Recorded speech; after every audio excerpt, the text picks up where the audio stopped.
Hi, this is Robin Johnson in the Proven Bundling course, and today I'm going to be talking to you about images and the images how to create good images for your Amazon page for your bundle. The first thing is that images are like your most effective marketing tool. You want your image to look bright and clean and attractive. Professional, clean pictures. They show selling points, especially having that zoomable feature. Being able to see textures on fabrics or being able to see the ingredients on food. These are all things that are very important. And it's also really important to check the style guides in each category to make sure you're following the requirements for that category. So, like in the shoe category, shoes have to be placed in a certain position in order to be photographed. I mean, there's blanket things like the image needs to take about 85% of the image. It has to have a pure white background. Those things are for pretty much across the board, but like clothing, shoes, and a couple other categories are especially strict. So you want to make sure you've looked on Amazon to look and see what their image requirements are because I can tell you what they are now, but this is a recording. And we never know when things are going to change, right? So make sure that you're up to date on what Amazon asks for in images, and we want to make sure your images look professional to help you make a better conversion on your listing. So you need to, when you're creating bundles, as you're taking your pictures, you want to think all the way through to the end. So you want to ship it exactly as is pictured. So if you put it in like a little cute ceramic container with a really high cellophane thing and a bunch of loose things in between, how are you going to keep those together when it's shipped? So it should, make sure your picture is shippable. So you don't have it set up in a way where it's not going to be possible for you to ship, or make sure that it's very clear, have all the pieces together as the all the pieces separately, but together in one image as the main image, and then assembled as the second picture if you're not going to assemble the gift package, right? Be sure to include everything. So you want a picture of everything. So if you're going to have item A, B, C, and D, we want one image of item A, B, C, and D. And then we need a picture of A, a picture of B, a picture of C, a picture of D. We also want nutritional labels for food. If you see, if there's a front and a back picture needed, think about how you buy online and what you look for online.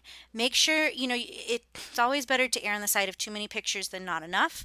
But you make sure you have enough images on there so somebody can make an educated decision on whether or not they want to buy your bundle. So image requirements are 1,000 pixels on the longest side, clear white background. Images should be 85%. Image should be 85% of the image. We use to get that clear white background. We use remove the background. Clipping magic is also great. If you're trying to do the pictures for category approval, there were a couple pictures that I had to take from remove the background, and I have a Mac, so I downloaded a program called Acorn, and I used that to refine some of the transparency so it was completely white. On food, I would recommend including the nutritional label. So the thing with images is you want to use a light box and you want to make sure you're avoiding glare. You want the item to look like how it would look on the manufacturer's website or on the disneystore.com or wherever it's being sold. So in these two images, you can see that they're either foggy or glary.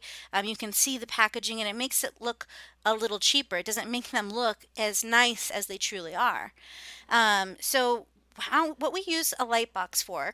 The light box, it's like a fabric white box, and what it does is it diffuses the light. So instead of having all the light focus and create a glare on one area, it diffuses it. You can also use another white piece of board. Like if you've ever been to a wedding and watched the bride and groom get pictures taken, you'll see that sometimes they'll have an assistant that has like a big white or silver like circle, and they'll use it to kind of aim that light. You can do the same thing with your product images.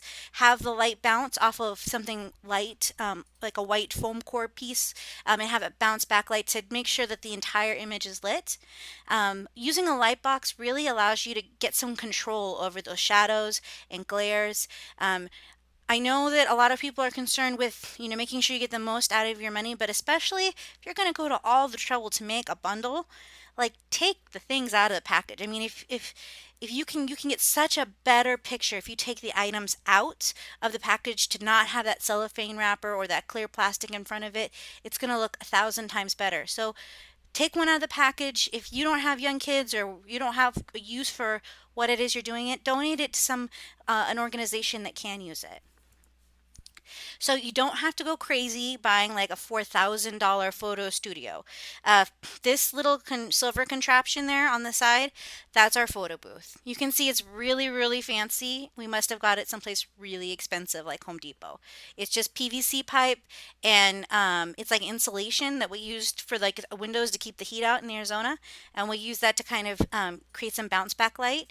The lights that we have a white screen over the front of them to kind of disperse the light. And we also have this smaller light box, which is what we started with. And I have that ASIN right there for you.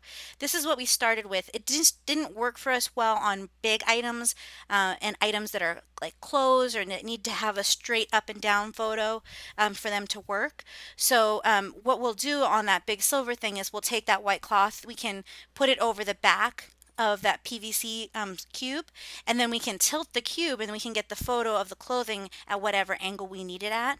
But we started out with this little white circle and this little white square thing here, and the light diffused. You put the light on either side depending on the object and where you want it from.